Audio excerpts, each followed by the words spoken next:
Chicos, ¿cómo están? Yo soy ALEXX Player y sean bienvenidos a otra entrevista. En esta ocasión tuve el honor de entrevistar a Mr. Mead, a Tom Mead, el ilustrador y cofundador de Spiral Circus, el estudio desarrollador que acaba de hacer su primer juego, SILT.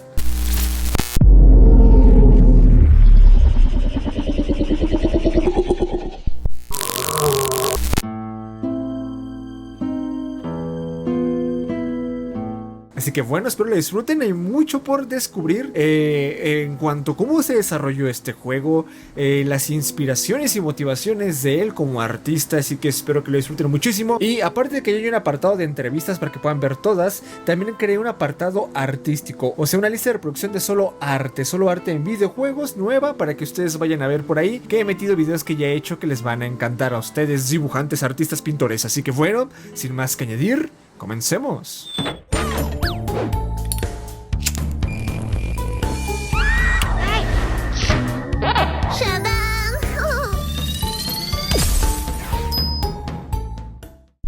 Hello Alex and subscribers, I am Tom Mead, the art director at Spiral Circus. And I will answer your questions. Número 1. En tu biografía dices que tu arte nació a raíz del miedo a las criaturas de ALEXX Player. ¿Cómo fue eso exactamente? ¿Es miedo a los animales antropomórficos? Yes, so essentially my mum is to blame. She made me watch a ballet, a Beatrix Potter's ballet when I was a kid with me and my sister for, to keep us quiet. And it turns out that it scarred me for life. And, I should partly thank her because, I've made a career out of it. But yeah, it's literally a fear of people wearing animal suits. So I'm never going to Disneyland, I'm afraid.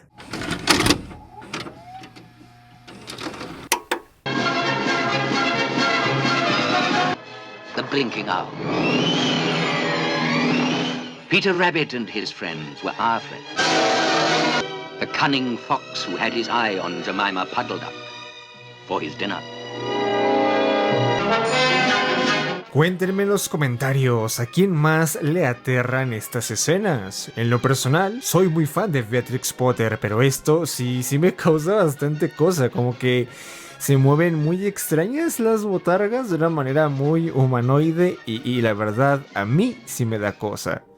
Número 2. ¿Cómo surge tu concepto artístico surreal y simbólico? So I've always been a surrealist. I've always been into dark, strange, weird and wonderful things. Into masks very much so as well. It's just part of my nature. And I think a lot of what we did for SILT and my art in general has just come from like kind of my unconscious mind, I guess, which is all very much stemmed from my influences from over the years. So, I'm very into music and, music, surrealism, heavy metal, things like that have all been like massive influences in my life and my art. Essentially that it's all an amalgamation of everything that I've been into over the years. Número 3. ¿En qué época de tu vida empezaron los primeros bocetos e ideas para SILT? Right, so in 2018 I was doing a watercolor series. Basically I'd had 10 years of doing my anthropomorphic animals for my fine artwork, and it got to a point where I'd kind of felt like I've done that. So I wanted to move on to different subject matters. And so my other fear is the fear of the deep sea and like vast underwater open spaces, which I now know is called Talasofobia. But at that time I just wanted to like explore that kind of concept. So I was literally just like drowning my own anthropomorphic characters in my other fear, which was the undersea setting. And that's when I met Dom, who is the co-founder of Spiral Circus. And at the time when I met him, I had all these watercolor paintings that I'd just done, and we were just chatting and we wanted to, discuss project ideas. And And I said, well, I've been doing this series of watercolor paintings. Like, is that the type of direction you'd like to go in? And I showed him the paintings, and he loved them, and we kind of went from there. And one of those drawings was actually called SILT. So the name stuck from then, and the project started, and we never looked back, really. Número 4. ¿Cuándo decidiste que era buen momento para trabajar a tiempo completo en SILT? We were part-time for about 2 years. We were like semi-funded, but we both had full-time jobs. I was a film painter, and Dom was a research scientist. So we both only could really work like at night or, you know, in our spare time with it. And that was also in different cities, so we never saw each other either. So it became more full-time once we got into a accelerator program called Stugan in Sweden. We applied to that out of nowhere, and we got accepted out of many applicants from around the world, luckily. And we essentially, what it is that you get to go to the forests in the middle of Sweden for 2 months, and you just get everything paid for, and you live in this kind of old, beautiful ski lodge, and you essentially have 2 months to not worry about money and just work on your demo. And that's exactly what we did. We literally were there with like, I think it was like 12 other teams, all from around the world, and we got to meet all of them, and we got to work with all of them and exchange ideas, and yeah, we've always said that like we went there as complete, you know, novices, and you know, we had a bit of imposter syndrome, and then once we left there, we felt like games developers. Like we just got like turned into games developers at that event, which was amazing. And it was completely like, you know, philanthropic. Like, you know, we weren't asked for anything. We've still never been like, you know, we always talk about it. We always like refer to it in interviews because it literally made the project happen. So yeah, I would say that was the first time that things kind of became full-time and important. And then we came back from that, and about a month later we went to a big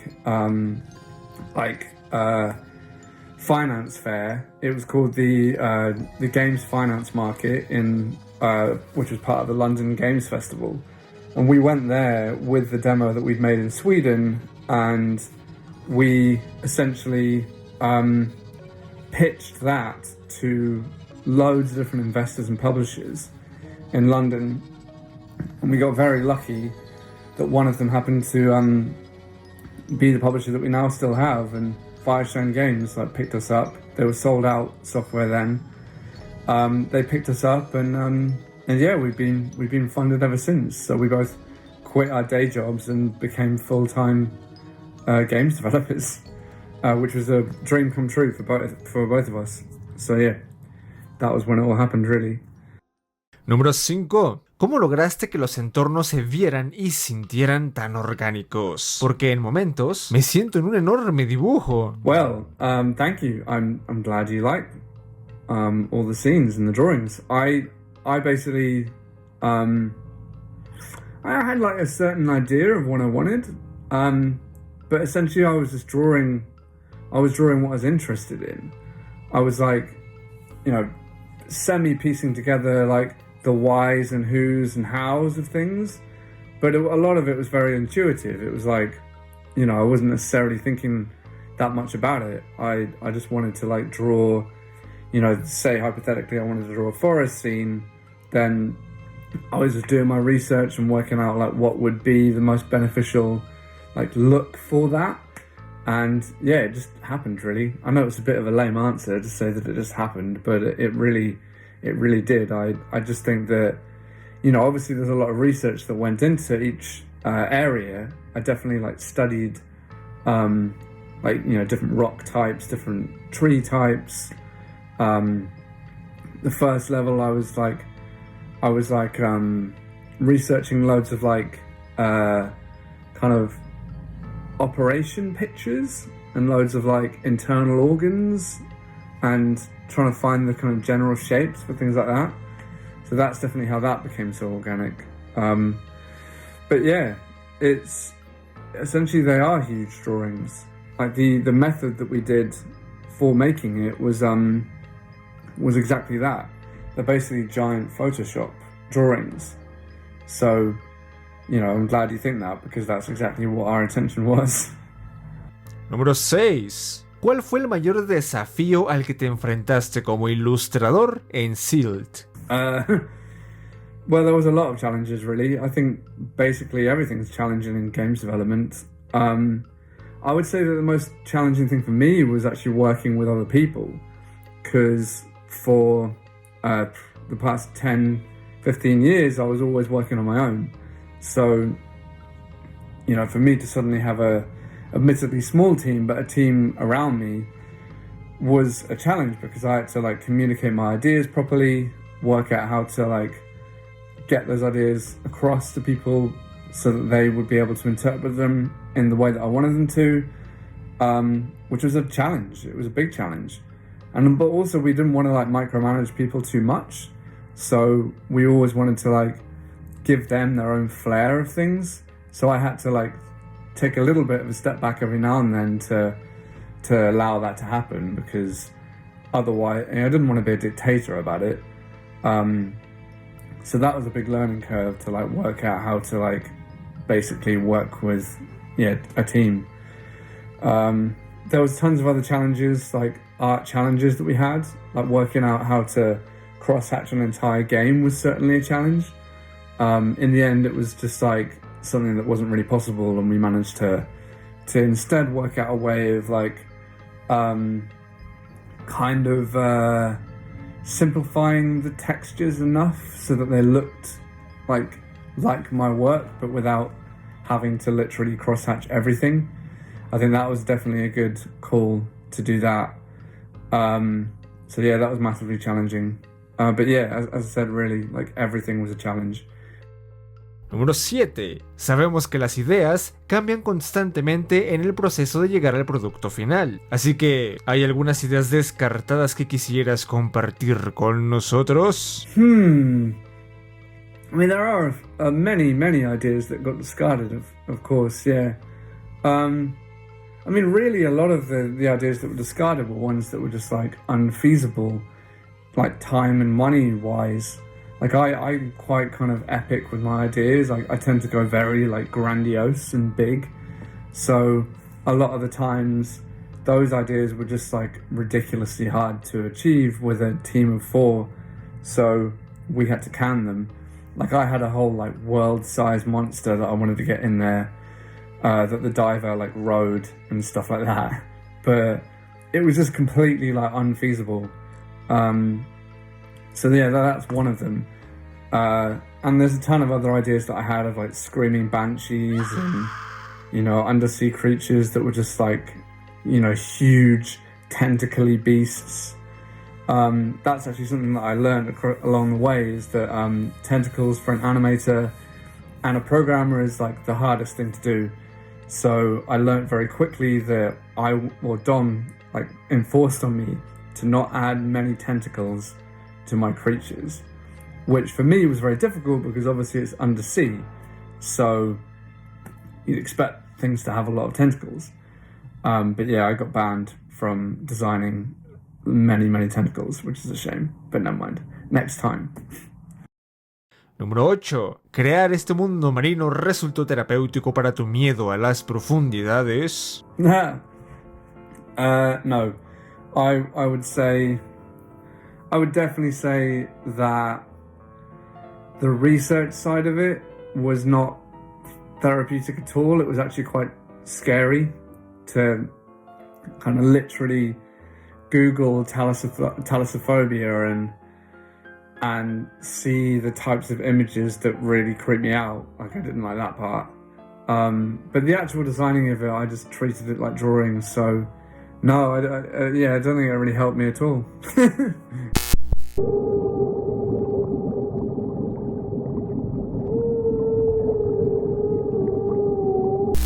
Número 9. ¿Tienes alguna criatura favorita de las que has creado hasta ahora? Yeah, I enjoyed creating a lot of the creatures and drawing a lot of them. There's a few that didn't make it in, but like that was bound to happen, I'm sure. I mean, I would say that my favorite one is one of the Goliaths. Like the Goliaths were really, really fun to design because obviously you got to like, you know, the brief was that they were the biggest, most like powerful things in the sea. So it was a really fun experience to be able to design those things properly and like study them and work out what they needed to be and look like.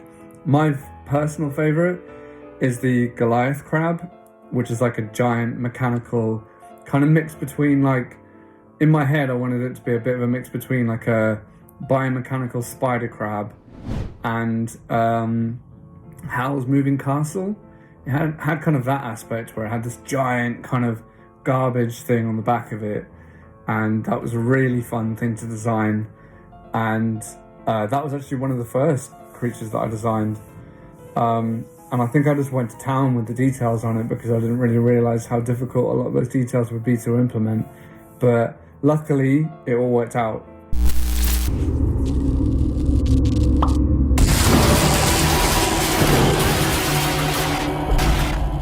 Número 10. ¿Hay algún boceto que consideres el más aterrador que hayas dibujado? Yes. I've lost it, but I had this sketch for a while that I'd just done, and it was in brush pen, and it was just a drawing of a cat man. And there was a cat man in Beatrix Potter's ballet, and it's like, it doesn't really do much. It just stares at people.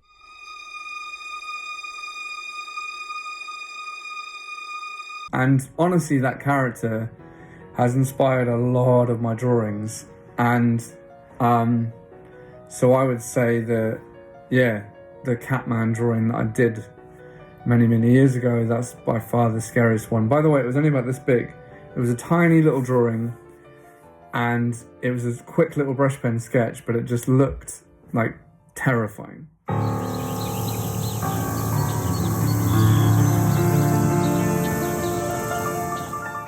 Número 11. En tu arte de Wild Woods of Harris Hensler y The Banquet of the Child Beast, puedo notar un concepto distinto, pero igual de atrayente por su fuerte misticismo. Realmente siento que debo interactuar con esos animales, deben esconder algún secreto. ¿Has pensado en llevar ese estilo a otros proyectos? Como una serie de cómics, cuentos o incluso otro videojuego.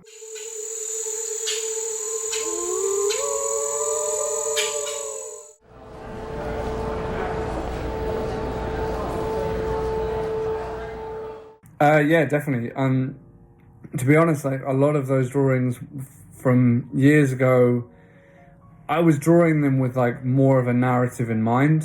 So they were always, I was always thinking that they were going towards something bigger than they got to in the end. That to me, they're like concepts for bigger projects. And the minute I found games, I suddenly realized that those drawings and those concepts had like a place to go. Because now I feel that I can expand on those ideas. So I definitely think and hope that you'll be seeing more ideas like that be animated and come to life. So yeah, I 100% like hope that they're going to happen. I mean, that's the type of things that I'm into. So, as long as I'm the art director for my company, our company, then, ideas like that will definitely be like at the forefront of our design. I actually do a lot of writing as well. I do rhyming couplets, like weird little dark poems, and those are some of them are based on my early works, and and vice versa, and I think all of those are going to end up in the games world. As for comics, I love comics, but I have no idea how to do sequential art, so I think I think if I ever went into the comic world, it would be with someone else that would be able to do the sequential like side of the illustrations. But yeah, all very exciting. I definitely want like all these older and newer ideas to end up in games, that's for sure. Número 12. Tu arte no solo se caracteriza por el implacable surrealismo, sino que puedo notar pinceladas de crítica social, simbolismos, así como proyectar un mensaje. ¿Qué podrías decir que quieres transmitir con tus obras en general? Impeccable surrealism is probably one of the best compliments I've had about my work. Thank you. I'm glad you think that.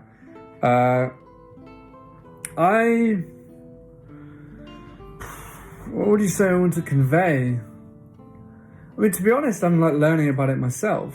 Like, I feel that, you know, there's a lot of like underlying things in my ideas that I subconsciously, that are subconsciously in my mind without me even knowing about it. So I wouldn't say there's like a general message that I want to convey. I just want to get these ideas out of my head.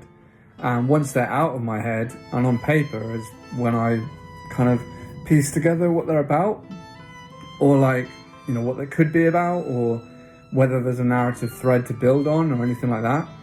So I really don't really have an agenda immediately with my ideas. Sometimes I do, but I think that, you know, I don't know, I think so many ideas have been done by now. I think it's just better to kind of have a bit more like dream logic with the way that you approach these things. And like, you know, my ideas just come out of my head, and I really like love hearing like different people's perceptions of whatever I'm drawing, and even with SILT, especially hearing now people's perceptions and thoughts and processes, or thoughts and ideas of what happened in SILT. That's an amazing feeling, and that's a feeling that we've always wanted with the game and with my art, is to be able to like draw stuff that gives people like a nugget of something, like a nugget of information, and then they kind of run with it and interpret it however they wish. So yeah, that would be my answer. Interpretive art, definitely. Número 13. Vi una baraja de cartas con tu arte en tu página y ufas, me fascinó. ¿Estarán a la venta en algún momento en la merch o habrá más merch en general? They're t-shirts, and the card pack is long gone, I'm afraid, but one day maybe there might be something like that coming, but it would be twinned with a game, I imagine.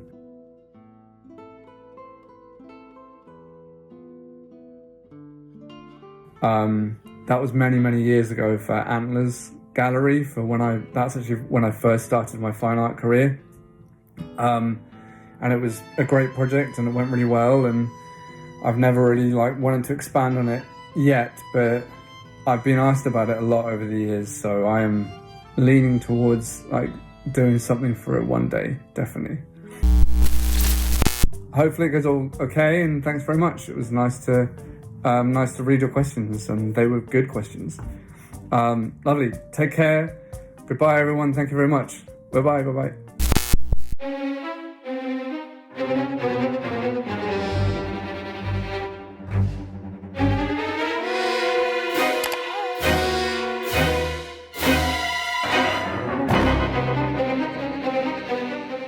Gracias por llegar hasta aquí, chicos, espero que le hayan disfrutado demasiado como yo al hacerla. Desafortunadamente, las que sé en inglés ya no estoy tan cómodo de hablar porque no hay tanta retroalimentación, porque en inglés aún no es un nivel en que yo pueda hacer mucho feedback con la persona entrevistada, pero espero que en un futuro sí se pueda. Aún así espero que le hayan disfrutado.